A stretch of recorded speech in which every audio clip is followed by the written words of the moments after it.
इधर देखो बेटा, आज हम जो पढ़ने जा रहे हैं वो पढ़ने जा रहे हैं बेटा हेलो एल्कीन की भौतिक गुण। अब भौतिक गुण हमने आपको इसके पहले बता चुके हैं क्या क्या होते हैं।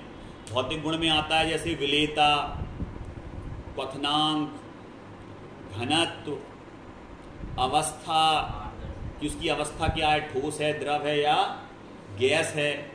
ये सभी भौतिक गुणों का आज हम हेलो एल्कीन के लिए अध्ययन करेंगे। सबसे पहला पॉइंट अगर हम बात करें तो सबसे पहला पॉइंट आप ये समझ लें कि हमने यहाँ जो X लिखा है वो X फ्लोरीन, क्लोरीन, ब्रोमीन और आयोडीन को दर्शाता है। क्लियर? मतलब ये है हेलोजन और ये सभी हेलोजन है, तो इनको हेलोजन को कंबाइंड रूप से एक साथ X से दर्शा सकते हैं। क्लियर? तो अगर हम बात करें CH3X, मतलब आप ये कहना चाह रहे सर कि CH3F, CH3Cl, CH3Br और CH3I। क्लियर? ये कहना चाह रहे हैं ये सभी किस अवस्था में पाए जाते हैं? पहला पॉइंट, गैसीय अवस्था में। क्लियर? एक गैसीय अवस्था में उपस्थित है।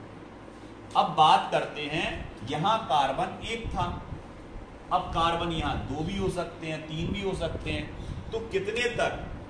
18 तक। अगर कार्बन 18 तक हम जाएंगे तो 18 गैस से स्टार्ट होगा और धीरे धीरे वो काय में बदलते जाएंगे? द्रव में। कहां तक? 18 तक। तो C18H37Cl तक जितने भी आपके हेलो एल्कीन होंगे उनकी अवस्था क्या होगी? द्रव। और वो किस अवस्था, उनका कैसे होंगे? रंगीन की रंगहीन द्रव के रूप में होंगे। मतलब अगर कांच की बोतल में आप रख दोगे तो बिल्कुल पानी जैसे दिखेंगे।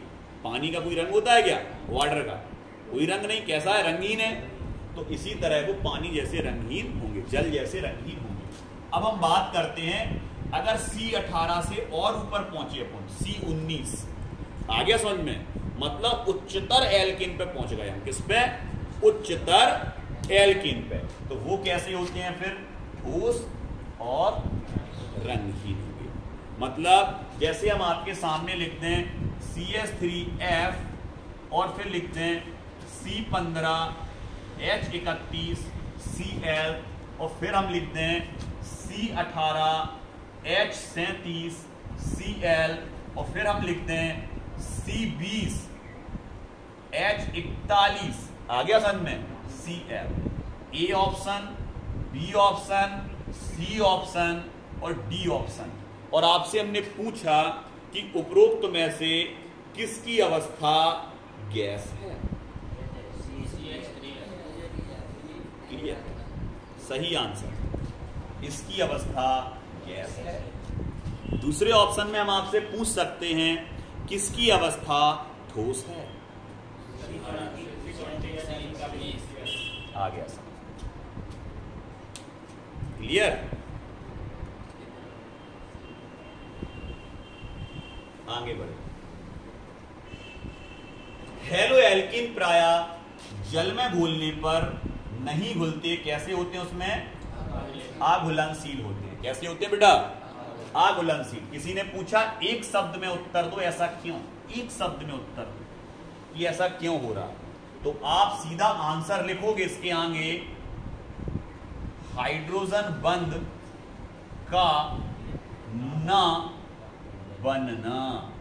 ये हाइड्रोजन बंध नहीं बना पाते। किसके साथ? जल के साथ। तो एक शब्द में उत्तर हो गया। एक शब्द, कभी एक शब्द माने एक शब्द से मतलब नहीं रहता। एक शब्द में उत्तर दो मतलब वो चाहे वाक्य में हो छोटे से या शब्द में हो, पूरा लिखना पड़ता है। आगे समझ में? तो इसका आंसर आएगा हाइड्रोजन बंध का ना बनना, क्योंकि यह जल के साथ हाइड्रोजन बंध नहीं बनाते, इसलिए उसमें कैसे होती है? अघुलनशील। लेकिन उसने दूसरे ऑप्शन में पूछा क्या कारण है कि हेलो एल्कीन प्राय एल्कोहल में विलय हो जाते हैं या क्लोरोफॉर्म में विलय हो जाते हैं या बेंजीन में घुल जाते हैं, घुलनशील होते हैं। तो इसका आंसर आ जाएगा हाइड्रोजन बंध का बनना। बस इतना अंतर है, ना बनना, बनना। एक शब्द उत्तर होगा आपके। क्लियर? अब हम आते हैं आगे। इसके बाद तीसरे पॉइंट पे आए और तीसरा पॉइंट क्या कह रहा? तीसरा पॉइंट कह रहा बेटा RBr, RI जल से कैसे होते हैं बेटा? भारी। इनका वेट ज्यादा होता है। मतलब किसी परख नली के अंदर आपने जल ले लिया और मान लें कोई हेलो एल्कीन, मतलब एक है आपका RX और एक है आपका H2O। अब चूंकि ये एक दूसरे में तो घुलते नहीं है, जैसे तेल में पानी घुलता है क्या? नहीं। तो किसी परख नली में अगर आप सरसों का तेल, मस्टर्ड ऑयल और आपने वाटर लिया, पानी लिया, तो दो अलग परतें नहीं बनेंगी ऐसी। तेल कहां रहेगा? ऊपर। पानी कहां रहेगा? नीचे रहेगा कि नहीं? तो ये ध्यान रखना है आपको कि इसी तरह अगर आप जल में किसको घोल रहे? RX को, तो कितनी परतें बनेंगी? 2। तो इसमें जो भारी होगा वो कहां बैठ जाएगा और जो हल्का होगा वो कहां आ जाएगा? ऊपर। ये घनत्व पे निर्भर करता है। तो किसका घनत्व ज्यादा है? तो आपने कहा ये दोनों भारी हैं, देखो जल से भारी हैं। तो अगर मान लो 2 परतें हैं तो आप समझ गए कि नीची वाली परत में कौन होगा? तो नीची वाली परत में सर या तो RBr होगा या RI होगा और ऊपर हमेशा क्या होगा? जल। लेकिन बात जब RF की आएगी, RF की, तो RF ऊपर होगा और जल नीचे होगा। क्लियर? क्यों? क्योंकि इनके घनत्व से आप देख रहे हैं कहांगे ये जल से भारी और जल से हल्के, और एक दूसरे में घुलेंगे तो है ही नहीं क्योंकि अघुलनशील है। तो बिल्कुल तेल पानी जैसी कंडीशन होगी। क्लियर? लेकिन इनका आइडेंटिफिकेशन कम होता है। कम क्यों होता है? क्योंकि ये भी रंगहीन और ये भी रंगहीन। आ गया समझ में? तो फिर क्या मिलाना पड़ेगा इसमें? हमें सूचक। क्या मिलाना पड़ेगा? फिर ये सूचक मिलाने पर अलग कलर हो जाएगा, एक का, किसी एक का बदल जाएगा, तो फिर हमें दिखने लगेगा। क्लियर? इधर देखो बेटा, अब हम बात करते हैं अगला हेलो एल्कीन का। अगर क्या बढ़ रहा बेटा? अणुभार। सर ये कैसे पता चल जाता है हेलो एल्कीन का अणुभार बढ़ रहा?